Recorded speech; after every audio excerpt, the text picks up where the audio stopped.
later. So leaning into the practice and the power of authenticity is really a mindful thing. It's an opportunity for us to get back in touch with who we really are. But it's not easy. Being authentic is probably one of the most difficult things we do because we kind of in our own human nature, we try to want to fit in with people around us and fit into these groups that we don't really resonate with. It's a big practice and teaching that we lean into with sound healing is the power of resonance. Likes attract likes, and people who resonate with others are attracted to each other. As we grow up and we move through our lives, we fall into these cliques, and we kind of are in the same wavelength as some people. But a lot of times our ego gets in the way, or society gets in our way, and say, why don't I fit in with that group, or why am I not with the cool kids, right? Whatever that might mean in that time. So we try to force ourselves to fit into places that we don't. And that's not being authentic. That's actually the most inauthentic thing we can do, is trying to force ourselves to be who we're not or fit in where we don't. So one of the practices that we really lean into is the practice of authenticity and how we can be our true selves. But in this time, and I don't always like saying that, but in this day and age, not back in the old days, things were so much better back then, but now they're not. No. So the truth is, in our society, that authentic self, putting ourselves out there, can be risky because we're in this screen obsessed world where on our social media, we only put our best foot forward, or the people we see in our lives. People, I can't tell you how many people that I grew up with, they put out the best. Here's the birthdays, here's the graduations, here's the anniversaries, here's all the celebrations. Well, who's going to put their fights on social media, right? Who's going to put those times when they're sad or crying on social media? Authentically, we're putting our best face forward, and but in the social media world, we kind of judge ourselves like, why am I not like that, or why is myself not so perfect? In our lives, we're just So trying to true. fit in, to be liked and be accepted by others, right? We want to be accepted. And that's a stumbling block for a lot of us, is to try to be liked by all people. But the difference is, when we move into an authentic place, is you be true to yourself, and those who resonate with you will be attracted to you, and those who aren't won't. And we shouldn't judge ourselves by those we aren't connected with, but we do. That's just human nature. Um, but the images that we become accustomed to are those mere representations of who we think we should be, and not the reflections of who we truly are. We're not putting our truth out there. So, how do we take off that mask that we've been wearing and start to live our life authentically? It takes practice. Like everything we do, and the foundation of everything we teach is what you practice grows stronger. So if we've been practicing putting this fake front forward, then that's what we're living, a fake life. But how do we practice authenticity in a more authentic way, right? Being you authentically, being our authentic self can often feel risky, again, with this obsession with how we look and how we put ourselves out. But we need to work on taking that mask off, because we suffer when we aren't owning our truth. Um, Being authentic means that we act in ways that show our true self and how we truly feel, not trying to fit in where we don't fit in, but being authentic means that we act in ways that show our true self and how we feel, rather than showing people only that particular side of ourselves that we think we should put forward. We start expressing ourselves more genuinely. And that means when we practice that, we start to succeed being authentic, because what we practice grows stronger. So if we're not putting up this false front half of the time, then we get better at being true to ourselves all of the time. And it's a practice. It's a practice that gets better and better with practice. But we have to know what our true self is authentically in order to do that. And what does this require? It requires self awareness, it requires the practice of mindfulness. And then, most importantly, that practice of radical acceptance. How do we radically accept ourselves as we are? That's how we start to practice, is to dig into that exploration of, what is it I'm doing today? But when we start talking about this, we have to ask, why does this matter? Because it's always going back to that, when I'm coaching somebody, getting back to that place of, what's in it for me? If I do this, what's going to happen in my life? But why it really matters is, you know what? it's really easier to move through our lives when we're true to ourselves. But we're constantly bombarded by these messages that tell us who we should be or what we should want or how we should express ourselves, these images of the perfect person. So it's really hard for us to express our truth when we're up against the battle of what society is putting forth, right? When people look at what I'm teaching as kind of woo-woo, right? But this is who I truly am. But by being somebody we're not, we're telling ourselves that who we are isn't okay. We're judging ourselves and putting ourselves into that space of shame because we don't want to put our truth forward. And we become disconnected from that truth, or we start to feel our worth is less than it truly is. So it does matter. If we want to live a life of meaning and purpose, we have to lean into what authenticity really means.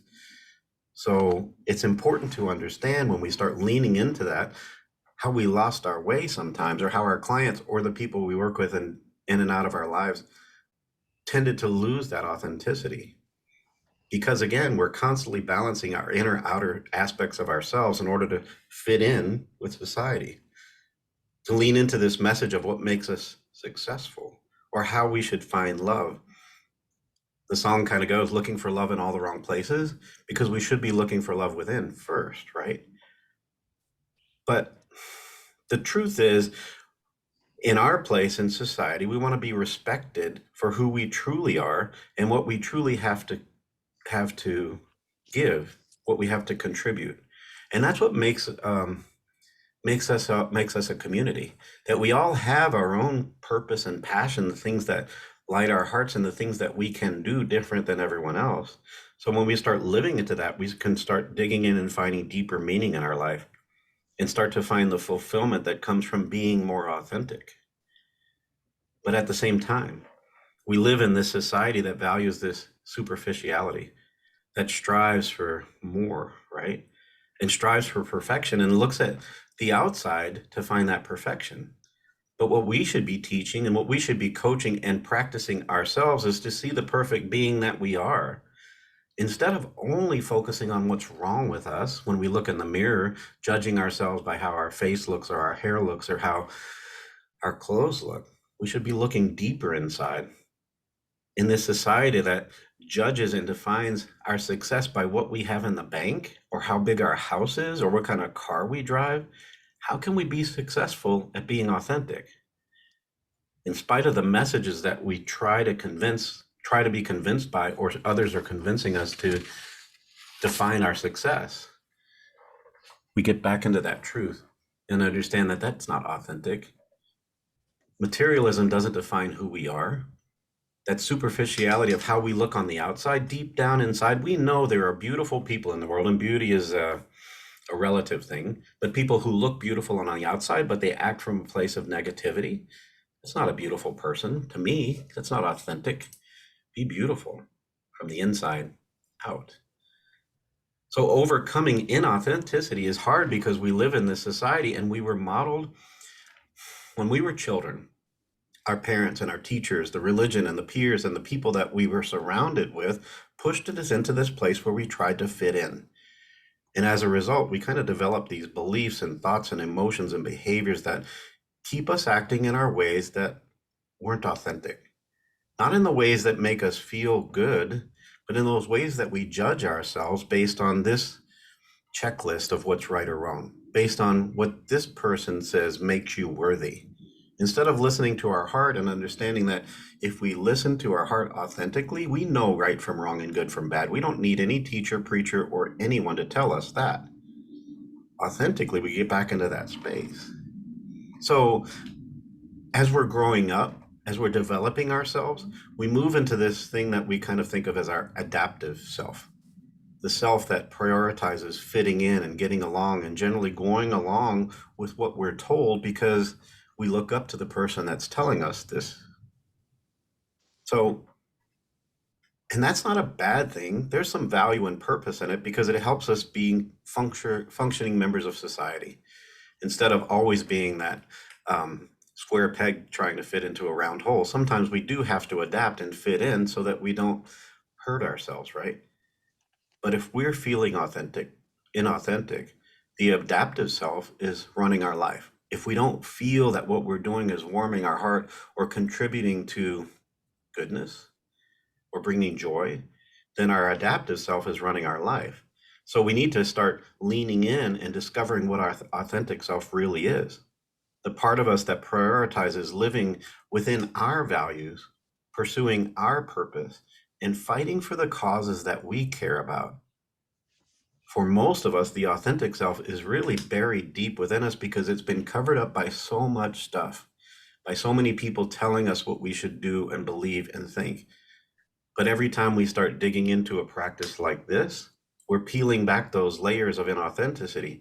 So it gets in ourselves where we discover who we truly are, and we can start to let it out. And when we start letting it out, it's like we finally started to breathe, becoming more true to ourselves.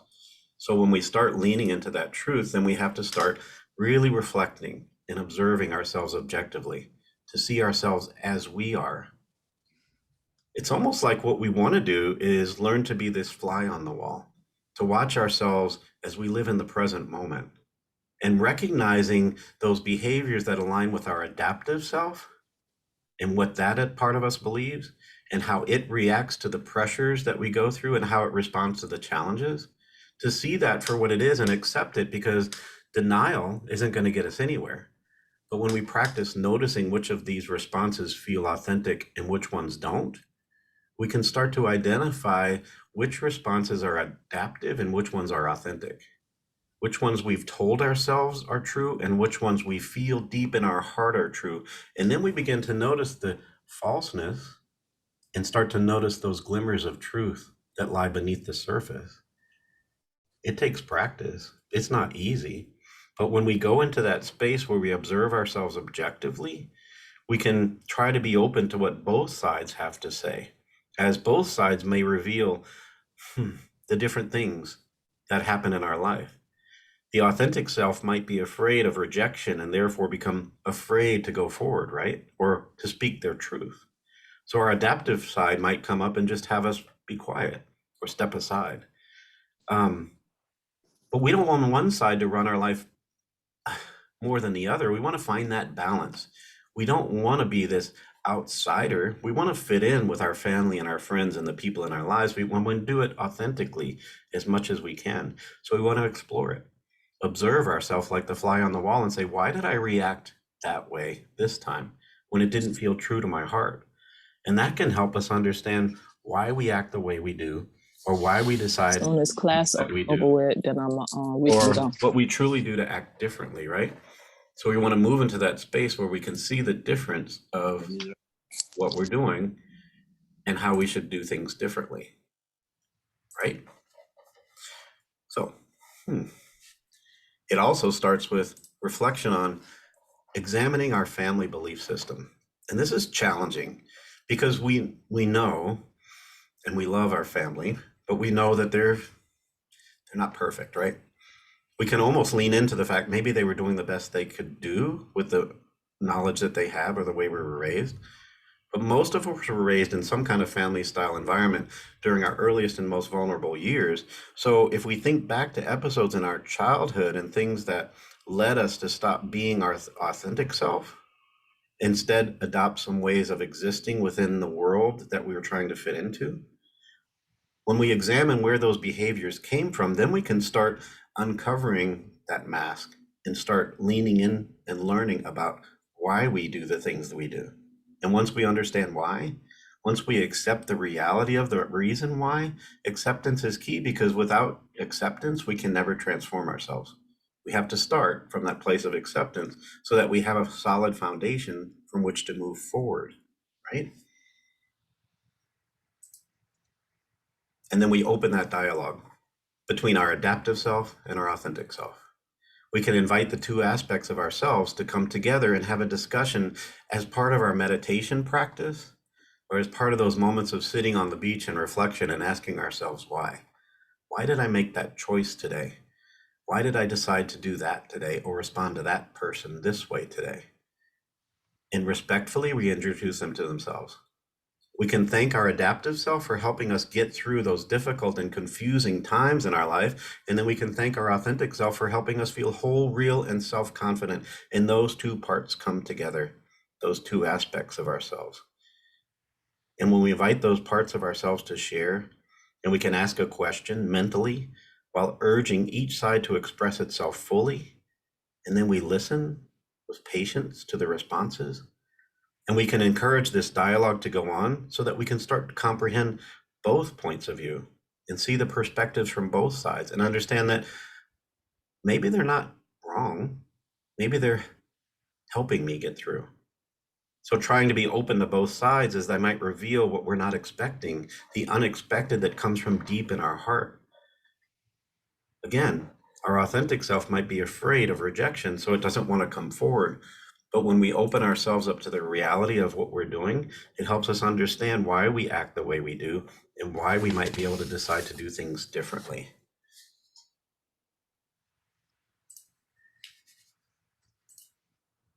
And then we identify the discrepancies to start to try to become aware of the discrepancies between our actions and our beliefs. And if we can catch ourselves in those moments making a comment that might otherwise be hurtful or sexist or racist or outside of the ordinary, we can ask ourselves whether we truly believe those words that we speak, or are they coming from some ingrained learned behavior? Or is it echoing the messages that we learned as kids? Or if we're coaching somebody to overcome that reactionary spaces, ask ourselves why. Are we just saying those things because someone else taught us to, or because it helped us fit in at some point in our life? Or does it come from a deeper place? And when we start reflecting that way and understanding, if we acknowledge what's true for us now, then we can become better and live our life according to our needs, our authentic needs. But that kind of authenticity requires self-awareness and honesty, and we have to be true to ourselves. We have to be able to look at ourselves in the mirror and look ourselves in the eye and say, I see you from deep in your heart. And we can start reflecting and examining those moments that we might doubt ourselves. When we're exploring our authentic self, oftentimes we feel a bit wonky and unsure about how we go about it. We might question whether it's even possible to change because this is what I've been doing my whole life. And my belief system or the way I react to different people are deeply ingrained within myself, or it's invisible to us. So we should keep an eye out for those doubts, because if we reflect for a moment and find what's beneath, we can see that those doubts are really breadcrumbs that lead us to our authentic self. Sometimes those doubts are there for a reason. And if we doubt something, if we doubt something we said, or a behavior, or an emotion, or an experience, or a reaction, and then we reflect on it for a few moments, we find what's underneath the surface. And we see our authentic self trying to tell us to stop it, or change it, or reflect on it, or do something different. So we have to examine our doubts and see them for what they are instead of just dismissing them. They're kind of roadmaps or breadcrumbs. And with practice, when we start facing those doubts and facing those fears, we start to develop the courage to face our fears and overcome those doubts. Sometimes we become so uncomfortable with what's not familiar that we only lean into and pay attention to what's familiar, because the unfamiliar is so challenging, at least at first, especially when we're working on becoming more true, more authentic. There's fear there, but we develop the courage to face those fears. The message says that courage is fear walking. It doesn't mean the fear's not there, and fear's not a bad thing, but it should challenge us to develop that courage and examine our inner core beliefs and understand that that could be an exploring a space that we're so unfamiliar with. When we compare and touch upon the disconnect between our adaptive self and our authentic self, our heart might race, our hands might get sweaty or clammy, or we might start to feel nervous or tense and our shoulders might tighten up. We might naturally feel afraid to look deeply within ourselves for the fear of what we might find. But our authentic self, deep down in our heart, our authentic self carries a lot of fear and sadness and anger and grief. That's part of our human nature, and we can either deny it or we can accept it. And when we start accepting it, we can let it come up and see this is the path that we're walking. That's why our adaptive self took over, because we resisted. When we resist the reality of life, we adapt to the unrealities of life, and we start walking on a cloud that doesn't exist, or we start heading down a path that we shouldn't be on. The difficult secrets that we carry deep within ourselves make us who we are, and we should explore those things as much as possible. But take our time and don't force it, courageously exploring the truth of what makes us who we are. And it's a beautiful journey once you start discovering it and saying, wow, I never thought about that from this perspective.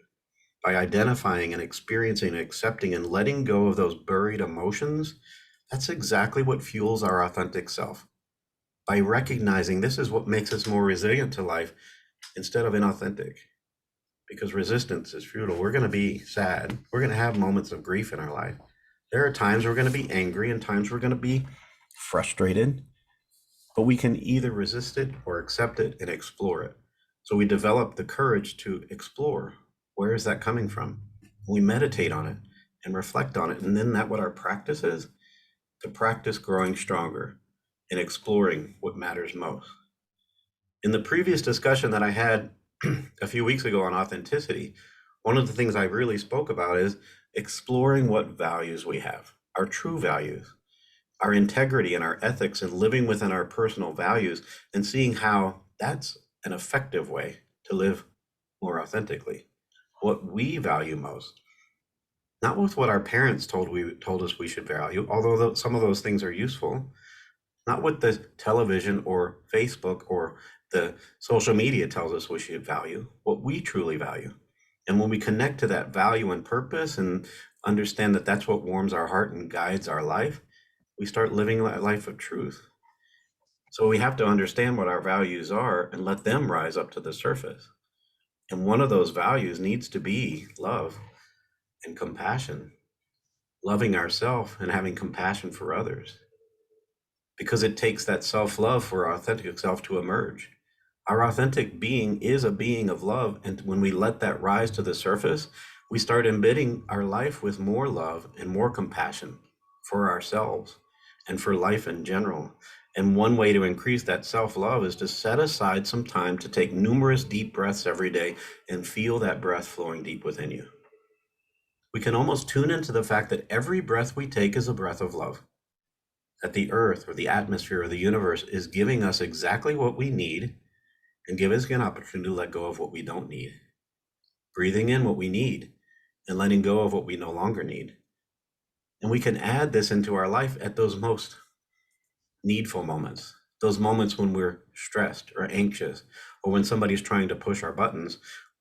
We breathe in and we can connect to the love and compassion that's there instead of the anger and hatred that exists when somebody is pushing our buttons.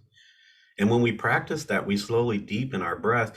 And when we're feeling fully relaxed and receptive, in those moments of peace, we can call love into ourselves, into the environment around us. And imagine every breath we breathe is infused with the loving energy of the universe.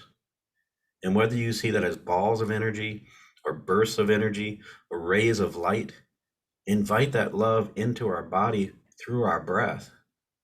And we understand that it's there. When we draw that love into our life and into our lungs and disperse it through our whole body, we're connecting to our authentic self, because we're starting to resonate with the authentic vibration we hold deep in our heart, the vibration of love. And when we keep breathing consciously this way until we feel the lightening or the lifting of the burdens, we're leaning into those love breaths, and it changes everything. And once we're filled with that love, we can share it with the people around us, even that person we're struggling with, even that person who might be out to push our buttons. We can send love until it tends to expand and understand that when we send love, we're being authentic because we are beings of love. So that's an important piece of our practice. And on the surface, when we talk to somebody about that, it might sound soft or squishy, but it's the strongest thing we can do, Because when you're confronted with somebody who's coming from a place of love, how can you be hateful or angry at that person? If we shift that perspective and say, perhaps this person's perspective is different than mine, come at it from love, wish them well and be kind, and recognize that this practice takes time. It's a practice. It's a practice. And it takes a while to let go of those beliefs. It takes a while to get out of that headspace, to change the behaviors that no longer serve us and replace them with authentic actions, to be more intentional. But understanding that in our true self, discovering that purpose and passion, it is a practice. And it should be a lifelong process because we're constantly changing and growing, and so is the world around us. But as we lean into that practice, it's a beautiful path that we start to follow. And that aligns us with purpose and passion.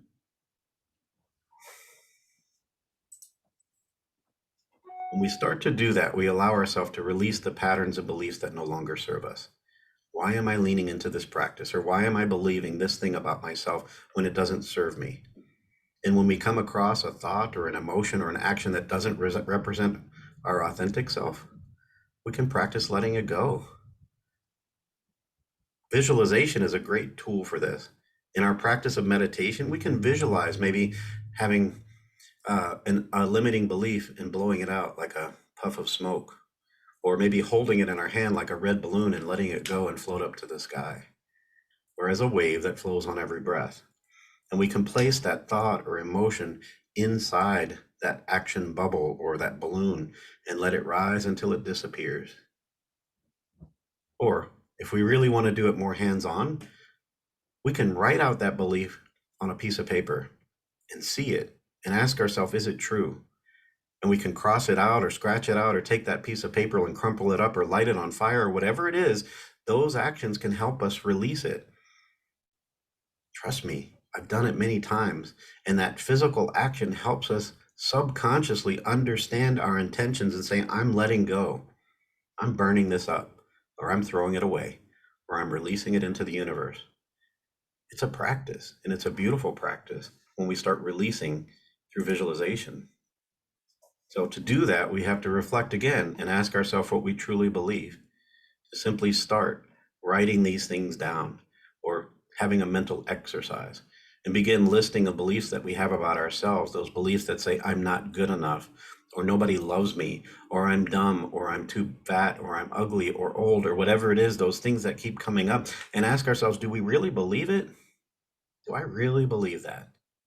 And when we examine each and every one of them and expand upon it and get beyond the superficial and think back to how we acquired that belief, where did it come from? Who told me that? Or what did I see that made me believe that? And why am I continuing to hold on to it? And whether it represents the authentic me or not, that's what we want to understand. The creative process and understanding is to understand the positive and the negative beliefs and realize what's true. And repeat the beliefs that feel good and positive and let go of those that don't. And it's a practice. And we take it slow. And when we do, we're kind to ourselves. When that message that came up and I looked in the mirror and said that thing to myself, I said, that's not true. Let it go. Sometimes when we do that, we start to understand and we're shocked by the fact that I would never say what I just said about myself to somebody I love. So why am I saying it to myself? I would never judge somebody else by their weight or their age or their way they dress themselves. I would never judge. So why am I judging myself? And when we start understanding that, we start uncovering and peeling back those layers of what's hidden in our subconscious. Why are those things there? Why? But we take it slow and let go. And we start to understand that there's a new rawness, that rawness that can disrupt our lives in unexpected ways. But if we start digging deep, we start understanding the truth. So we take it slow and easy, because if we rush it too hard, then maybe we trip ourselves up or we stop. Because when we discover a belief or a memory that's been thwarting our authenticity, it takes practice to let it go. It's not just looking at it one time and saying, okay, I release you. Oh, these things have been with me for decades. It's going to take me a while to let it go. Allow a few days, a few weeks to let the adjustment become our new reality. But view those things with compassion and don't judge ourselves harshly. Because when we move ourselves into that judgment space, we fall into a space of shame. And shame is the enemy of authenticity. But we have to make sure we're telling ourselves the truth and we're telling others the truth. It's such a simple suggestion, but it makes a huge difference because it's so easy to fall into a pattern of lying to ourselves or to others out of convenience, to further some agenda, or to cover up something that embarrassed us, or just to save face. They seem like little white lies that don't hurt anything, but the more little white lies we tell, the less we're accepting our authentic self, the less we're owning up to our truth. And that's flawed. By being honest, we tell our subconscious that our imperfectness is acceptable. Therefore, we're acceptable, that we all make mistakes. But if we lie about it and try to cover it up, subconsciously, we're telling ourselves that there is something wrong with us. And we don't want to do that. So get in the habit of telling ourselves the truth and owning up to our mistakes and embracing this life. And then make intentions with and decisions with intention. In this hectic world that we live in, we're making decisions on the fly all of the time. But when we practice doing it intentionally, we get better at making these statements and decisions from a place of intention. It becomes automatic. But when we don't do that, the automatic response falls back into space. So a lot of our decisions are made hastily and in the moment without much forethought. But when we practice intention, after a while, all of our decisions come from that place of intention. So to practice it, we need to slow down and make sure that our decisions support our authentic self and see, where is this coming from? And don't let anyone push us into a place of making a true consequential decision before we're ready. If we're not ready, take a pause. Come back to it later. Reflect on it. Intention is everything. Because when we start focusing on intention, we turn off that auto response.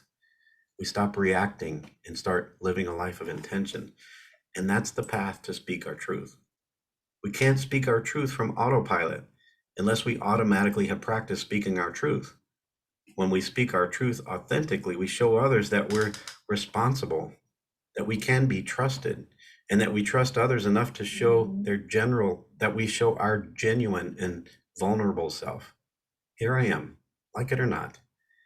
When we speak our truth, this response offers this positive, wholesome perspective from which our heart sings true, because that is our truth. When we speak our truth, we start to develop ourselves in a way that is more authentic, and that is our way. I can't tell you how many times in my life I've been given advice about my career or my business or my life, and advice that didn't suit my authentic self, but I was asking myself why, and I tried to lean into that, and I did. And whenever I followed that advice, ignoring my true self, suddenly I found myself lost. Like, who are you and why are you here? It messes with my goals. Our goals, though, tend to fall in this typical upward trajectory that we need to be on this ladder that is always succeeding and always succeeding. But goals, while they're important, if they're not aligned with intentions, what good are they, right? When we pause and ask ourselves, why am I pursuing this goal? When I come back and listen to my heart, if it's not aligned with my intentions and my values and my purpose, then why am I going there? Is it right for me? And we have to have the time to reflect. The process of it is a process that we need to continue monitoring and practicing. If we can keep the behind the scenes monitor of our life, living a life that is more self-aware, then suddenly we'll be in a position to recognize those off moments when we veered away from our authentic self. We'll start to notice when that adaptive self has taken hold and said, is this right for me now? It becomes automatic when we start monitoring ourselves over and over and over again. But it's not a journey of perfection, it's a practice. But when we start listening to our heart and turning our attention inward, instead of looking for the answers outside, we turn our attention inward. And then we can listen to that inner guidance, listen to our intuition. So many people call that inner guidance different things. It could be the soul, could be our intuition, could be God. However you define it, don't change that. But when we follow this inner guidance, we understand that this is the key to discovering our true self. And it's only when our adaptive self starts to become quieter that our inner guidance can take over. Because the adaptive self keeps heading us down these paths that can convince us that this is the true path. It's that ego mind that says, this is what I should be doing, and it will justify every path it takes you on. But if we listen to our heart, it doesn't have to justify it. We start to understand and feel what rings true to us. So we keep an open mind and we pause and we breathe in that love breath and listen to the whispers of our heart. Pay attention to the things that bring us joy and happiness and warmth. And that's the guidance from within. It's that gut instinct that if we pay attention to, leads us to our truth. And then we start finding our purpose. Authenticity and purposes are so closely linked. This deep sense of purpose can help us express our authenticity while developing this authenticity along the way. It aligns us with our purpose. Those things are so closely linked that the purpose starts to become more clear when we start to act from a place of authenticity. That's our truth. That's our power. And that's the power of authenticity. When we practice and share our truth, we always are on the path, our path, whatever path that might be for you. And your path is different than my path, and my path is different than your path. And that's okay. That's what makes the world so great, right? All of our different journeys come together in this beautiful universe. And sometimes we can focus on that message of the universe that says the universe is neutral when it comes to our passion and our purpose. But I don't like that message. I believe the universe put us here for a reason, and it's not neutral. Now, it's neutral to what we put out. It will give us back what we put out. But when we start aligning ourselves with our truth and our purpose and being more authentic, the universe starts to sing and give us all that we need. Always. But it takes practice, and it's a challenge. As I said from the very beginning, when we come out of when we're born, we have this light that wants to shine. That light and that vibration that we put out into the world. And it's that vibration that moves us to start to crawl and stand and walk. It's that vibration that moves us to start to speak and make friends and fall in love with the people in our lives. It's that light that keeps asking us, why is the sky blue and the grass green, and wants us to discover what life's all about. But as we grow up, people start putting their stuff on us. People start putting their beliefs on us. People start telling us what we should believe and what is valuable to us. Instead of listening to our heart, we cover that stuff up because this is what I was told. But to get back to our truth, we have to recognize that those were people perhaps doing the best they could with the information that they had. And maybe they just wanted us to succeed. But success comes from within. And we need to get back to that place where we start reawakening the curiosity about what our life is all about. What rings true to me? What makes me me? And why did the universe put me here?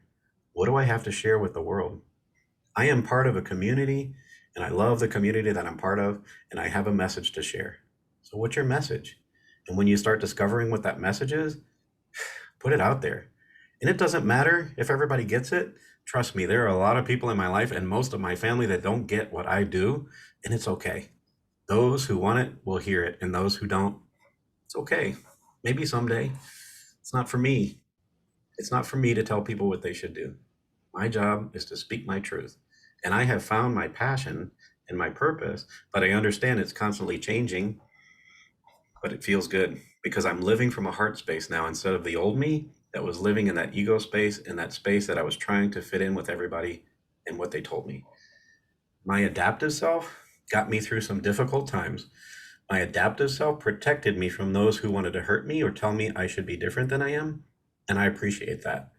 I appreciate all the struggles I went through to get where I am today, and my adaptive self helped me get here. But now it's time to put that part of me aside and say, this is my true self. because I have the confidence and the security to know that I am special and I am perfect in my own way. I have a message to put out there. That's my message. And that's my power. And that's the power of authenticity. And we can tap into that power and share it with the people around us and inspire those who are looking for that truth. That's how we change the world. Imagine a world that was more authentic.